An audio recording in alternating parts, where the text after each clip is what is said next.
So I think we need to unpack this on a deeper level. Why exactly does it happen?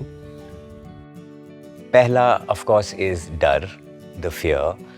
You are afraid and fearful that आप अपनी sexual orientation and gender identity को छुपाते हैं. कभी it can cause depression, it can cause self-harm, anxiety और suicidal ख्याल भी आते हैं.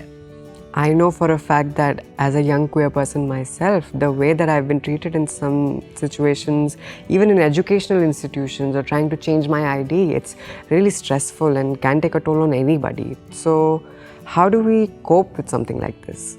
I'm sorry to hear that. That's very unfortunate. But सबसे पहले ये समझें कि आपने कुछ गलत नहीं किया है and that a queer life can be meaningful and happy.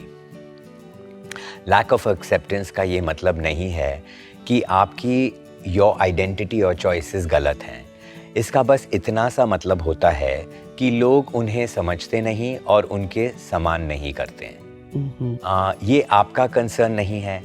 You need to free yourself from others' perceptions and see yourself as you are, an incredible, beautiful, talented person. Absolutely.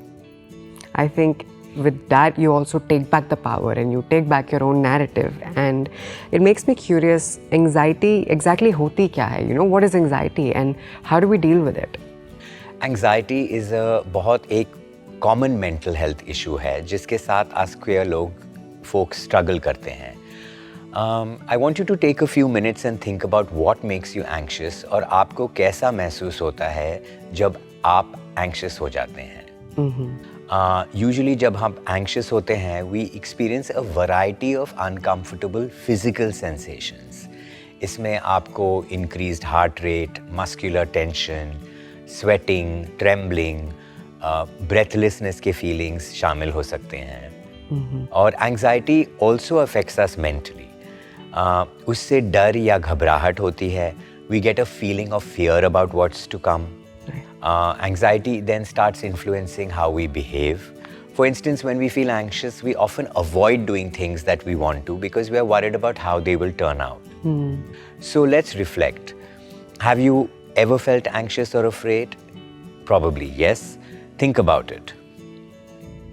Anxiety तो बहुत बार बहुत ज़्यादा भी हो जाती है and I sometimes struggle to deal with it also.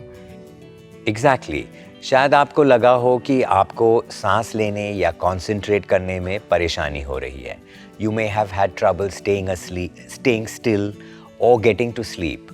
Perhaps you constantly wonder, have I switched off the gas? या आपने दरवाज़ा बंद किया है कि नहीं? You feel the need to constantly check and see if you've done it. अगर आपको ऐसा हुआ है, तब आप एक पेपर पे ये 3-4 इंसिडेंट्स लिख लीजिए. Why don't you all go ahead and do that? Take a piece of paper and write down those times when you felt anxious.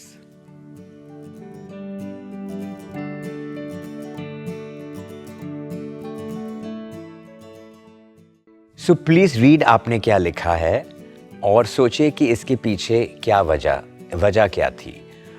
You will see that often जिस situation से आप anxious हैं, बहुत बार आप उसके बारे में कुछ नहीं कर सकते. You cannot change and you don't have any control over it. But still we feel anxious about it, don't we? This is because we have internalized it.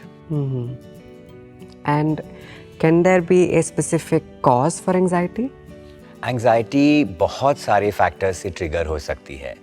It can be caused due to biological factors and even genetic vulnerability. जिन लोगों ने abuse या traumatic situations experience करी हैं, they are at a higher risk of developing anxiety disorder. कोई बड़ी या छोटी मुश्किल भी excessive anxiety trigger कर सकती हैं.